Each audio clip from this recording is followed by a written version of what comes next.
Nifty और Sensex भाई ईशान के एक नया वीडियो के लिए सब लोग को स्वागत है। आज हम लोग एनालिसिस करेंगे कल के लिए, यानी कि 26 ऑफ मार्च।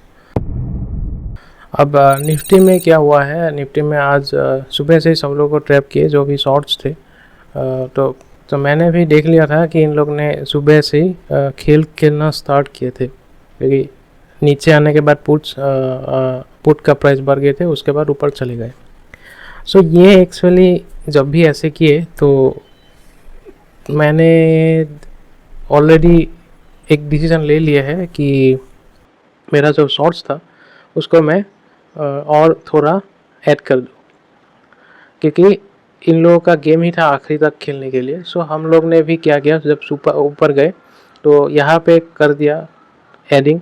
उसके बाद जब नीचे आए तो देख रहा था, जब भी थोड़ा बहुत ऊपर गए तो मुझे लगा कि शायद इन लोग ने आखिरी में और एक बार उछाल देंगे। सो जब ये उछाल दिए तो वहाँ पे भी मैंने शॉर्ट्स फिर से ऐड कर दिए, और उम्मीद ये था कि आखिरी में इन लोग ने शायद पूरा खेल ख़त्म करेंगे। सो आखिरी में फॉल आई। सो ये अब ऐसे गेम खेलेंगे तो रिटेल्स तो ऑलरेडी स्टॉप लॉस ले ही लेंगे। तो लेकिन मेरा ये प्लान था कि इन लोगों का जो खेल है इसमें डिफेंसिव खेलना चाहिए था। तो मैंने भी इसीलिए डिफेंस खेले। आज 80% मैंने निकाल दी।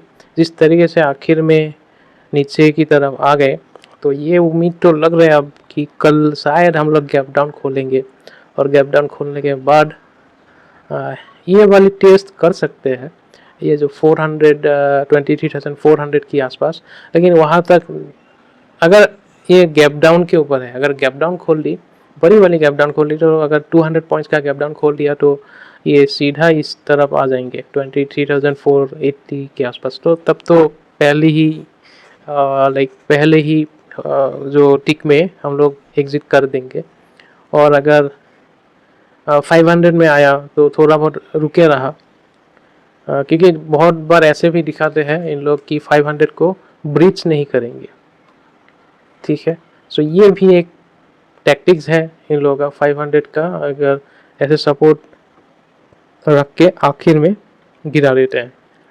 सो ये भी हो सकता है, लेकिन ये सारी चीज़ तभी पॉसिबल हो गई जब अगर गैप डाउन खोलेंगे। तो अगर गैप अप खोल लिया तो हम लोगों का मुसीबत आएंगे। लेकिन मुझे ऐसा लग रहा है कि ये शायद नीचे की तरफ है, क्योंकि आखिरी में जो फॉल आए ये इन लोग ने शॉर्ट्स तो बनाए होंगे, क्योंकि ऐसे जिस तरीके से आखिर में 100 पॉइंट का फॉल आए, सो ये दिखाते हैं कि कल थोड़ा बहुत निगेटिव तो आएंगे मार्केट में।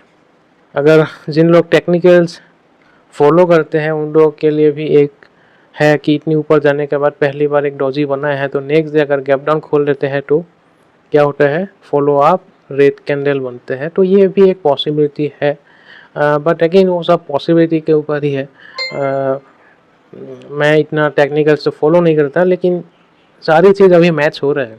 एक्चुअली ट्रेडर्स के दिमाग में तो था कि यहाँ से प्रॉफिट बुकिंग आएंगे, लेकिन जो ऐसे पूरी दिन में जो खेल खेला जाता है ना, उसी में उन लोगों का पोजीशन चला जाता है। वो आखिर में जब हो गए तब रिग्रेट फील होंगे जो लोग ने ऑलरेडी शॉर्ट्स को निकाल दिए है। अब इसको क्या है, कैरी करना है। और बैंक निफ्टी को आज HDFC बैंक नहीं रुका हुआ है। Kotak bank already profit booking के लिए रेडी हो रहा है। ये ऑलमोस्ट 2-3% का तो फॉल शायद कल आ जाए, क्योंकि वॉल्यूम्स आज जब ऊपर गए थे वॉल्यूम्स भी कम हुए थे और नीचे आ गए। सो ये थोड़ा बहुत लिक्विडिटी कम होंगे इसमें, और ऊपर से अगर नीचे की तरफ आ गई तो लोगों का स्टॉप लॉस हिट होंगे, क्योंकि यहाँ पे काफ़ी ज़्यादा शॉर्ट कवरिंग भी हुए थे और बहुत लोग लॉन्ग्स भी हो गए थे। So it will be a very interesting script for tomorrow. मुझे ऐसा क्यों लग रहा है, कोटक बैंक अभी ट्रेडिंग्स के लिए एक परफेक्ट स्टॉक्स बन जाएंगे। HDFC बैंक ने आज पूरी तरीके से मार्केट को रोका के रखा था, लेकिन देखे तो आज वॉल्यूम्स भी बढ़ गए और ऊपर से सेल ऑफ भी आए। और देखा जाए तो आखिरी में क्या हुआ कैसे डिस्ट्रीब्यूशन हुए देखो, ये जब ऊपर गए थे तब बड़ी वाली कैंडल आ गई और ऊपर गए फिर से सेलिंग है। So this is showing that इसमें अभी पोजीशंस अनवाइंडिंग होना चालू हो चुके हैं। थोड़ा बहुत भी अगर निगेटिव आ गई तो ये बैंक निफ्टी सीधा आपको 1000 पॉइंट्स का एक फॉल दिखा सकते हैं। सो और मिड कैप में तो आप लोग होशियार रहिए, क्योंकि जिस तरीके से कैंडल बना है ये कल ज़्यादा नहीं नीचे गया, कल ज़्यादा गिरेगा नहीं, लेकिन इसने जिस तरीके से बनाया है ये एक्चुअली फ्रस्ट्रेट करेंगे बहुत लोगों को। सो यही है, ध्यान रखना है इसमें। Thank you.